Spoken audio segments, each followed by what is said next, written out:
Fala galera do Quebrando as Bancas, todo dia de segunda a sexta almoço com o Luiz, um vídeo novo pra você sempre por volta do meio-dia.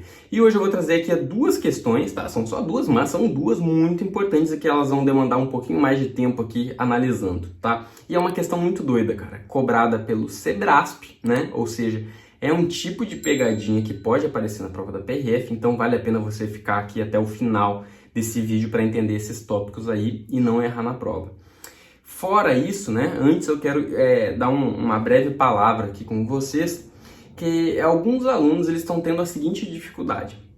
Ele terminou lá de estudar um conteúdo, digamos, estudou Direitos e Garantias Fundamentais, vai lá, faz as questões e acerta as questões, né, ou CTB, ou resoluções, o que seja. Aí passa um tempo, o cara vai fazer o simulado e no simulado ele vai muito mal, né. Mas tem o seguinte, né, se ele estudou, acabou de estudar e acertou as questões, significa que ele tem a capacidade de aprender, né? Ele não tem nenhum problema cognitivo. Ele aprendeu, assimilou, acertou as questões.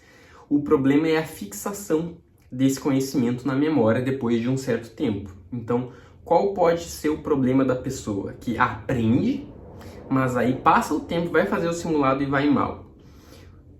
Vários problemas podem ser, tá? Um dos problemas pode ser ansiedade de prova. Né? Tem gente que quando vai fazer prova fica muito ansioso. E aí, se esse é seu caso, você nota que você fica ansioso, você começa a transpirar, sei lá, aqueles sinais de ansiedade, procura uma ajuda médica, né? De repente ele vai te receitar alguma coisa para você na hora da prova ficar mais calmo, tá? Aí não é o meu campo de conhecimento, mas sugiro que se seu problema é ansiedade, procure ajuda médica, tá? Agora, o problema pode ser outro. Né? O problema pode ser que você não está fazendo as revisões do jeito certo, né? Estudou e depois quer 2 meses lá na frente lembrar aquele negócio, só que você não revisou, não fez uma manutenção dessa revisão. E aí que o Anki entra, né? O Anki é uma ótima ferramenta para te ajudar a revisar, né? Porque ele tem um gerenciamento próprio ali.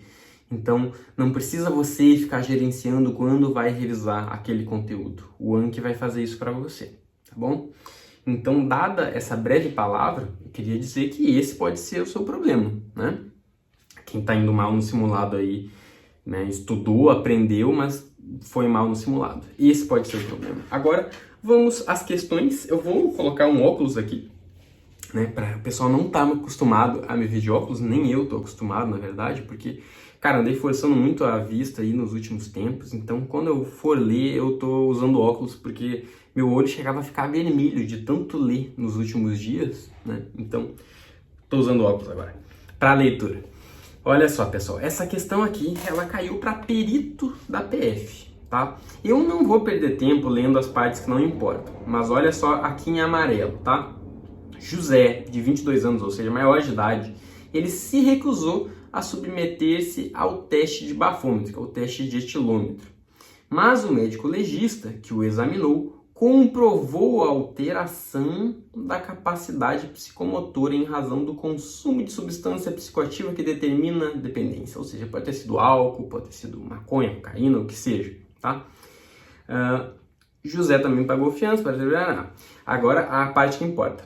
José cometeu infração administrativa, mas não crime, ao se recusar a fazer o teste do bafômetro. Tá certo ou errado essa expressão aqui? É isso que a gente quer saber. José cometeu infração administrativa, mas não crime, ao se recusar a fazer o teste do bafômetro. Cara, essa questão aqui, ela tá correta. Tá correta. Ele cometeu o crime, de fato, ele cometeu o crime, né? O crime é conduzir veículo com a alteração da capacidade psicomotora alterada em razão do consumo de substância, né? Esse é o crime. Agora, o fato dele recusar o bafômetro, né? A recusa em si não é crime. A recusa em si é só uma infração administrativa lá do 165A do CTB. Então, aqui é mais interpretação de texto, né? É mais interpretação de texto. Talvez até uma pessoa sem conhecimento nenhum poderia acertar essa questão aqui. Então fiquem ligados nesse tipo de coisa. Cara, é uma questão boba, né? A meu ver, porque ela não está avaliando o conhecimento do candidato sobre o assunto, né? É uma pegadinha. E assim, ó, não é comum a ter muitas questões na prova desse tipo aqui. Pode ter uma, duas, tá? Mas não fiquem assustados com esse tipo de questão. O fundamento, né? Eu já falei para vocês, é uma pegadinha. Ao se recusar a fazer o teste, José não cometeu o crime, né? Isso é fato. A recusa por si só não é crime. E é isso, tá? Essa questão aqui eu tirei do caderno de questões dos alunos. Então, se você é aluno do projeto Reta Final básico, avançado ou do extensivo, que está tendo acesso a todo o material do avançado, entrem lá na área de membros e tem lá caderno de questões número 1. Hoje a gente disponibilizou o primeiro caderno de questões para vocês. Não resolvam as questões de forma mecânica, né? De pegar, vou resolvendo aqui rapidão. Não, cara.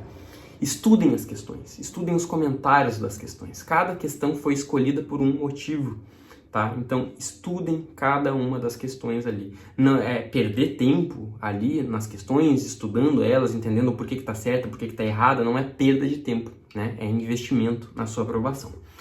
Outra questão aqui, tá? Essa aqui é formulada pelo QB.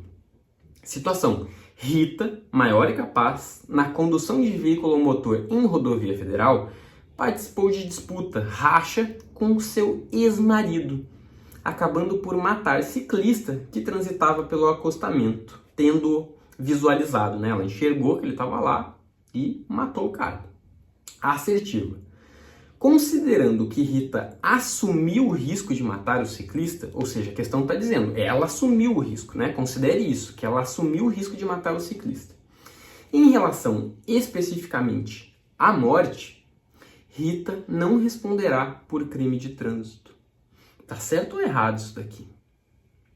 Cara, isso aqui tá certo. Tá certo. Por que que tá certo? Olha só, a Rita, ela assumiu o risco de matar o ciclista.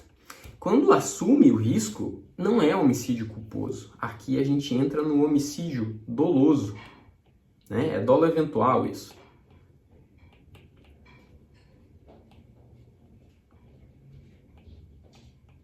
Opa, aqui tá normal. Homicídio doloso, tá bom? Olha só. O CTB, ele não prevê homicídio doloso, né? Ele prevê o homicídio culposo, que está lá no 302. Praticar homicídio culposo na direção de veículo automotor, detenção de 2 a 4 anos, blá, blá, blá, blá, blá, tá? Não fala aqui em homicídio doloso. E ela praticou homicídio doloso. Então, em relação à morte, ela não vai responder pelo CTB. Ela vai lá para o Código Penal, que a pena é muito maior. Ela vai ser submetida a júri popular pelo homicídio doloso na modalidade dolo eventual, que é um tópico que faz parte lá do direito penal e que você deve saber para a prova porque tem relevância, tá? Outra situação que eu quero mostrar aqui para vocês, tá? No 308 tem aquele crime, né, do CTB, que é participar na direção de veículo automotor em via pública, disputa, competição, exibição, né, esse tipo de coisa, tá? E no parágrafo 2º, fala assim, ó, se da prática prevista no crime resultar morte, ou seja, o cara tá lá na direção do veículo automotor em via pública fazendo uma disputa, um racha, né, tá lá fazendo um racha, e as circunstâncias demonstrarem que o agente não quis o resultado, nem assumiu o risco de produzi-lo, a pena é de liberdade de reclusão, ou seja, né, tem um agravamento se resultar morte, tá? Então, resultou morte, no crime do 308, vai ter esse agravamento aqui, ó, reclusão de 5 a 10 anos, em vez de detenção de 6 meses a 3 anos. Agora, não vai se aplicar isso daqui se as circunstâncias demonstrarem que o agente quis o resultado e assumiu o risco de produzi-lo. Por quê? Por que não se aplica? Porque daí a gente está falando de algo doloso. Ou dolo, né? Ou dolo eventual, nessas duas modalidades. E aí também ele vai responder pelo artigo 121 do Código Penal, o homicídio. Olha o que diz aqui o homicídio. Cara, pena muito maior. No homicídio simples, 6 a 20 anos. O homicídio simples. Se tiver alguma dessas qualificadoras aqui, aí já vai para de 12 a 30 anos. É uma situação muito mais grave. Então fiquem ligados nisso daqui que eu destaquei em amarelo, né? Fiquem ligados. Só vai se aplicar isso daqui se não for doloso. Se for doloso, seja dolo direto, dolo eventual, aí a gente vai lá para o Código Penal, tá bom? Por hoje é só. Amanhã estamos de volta. Um grande abraço. Até a próxima. Tchau, tchau.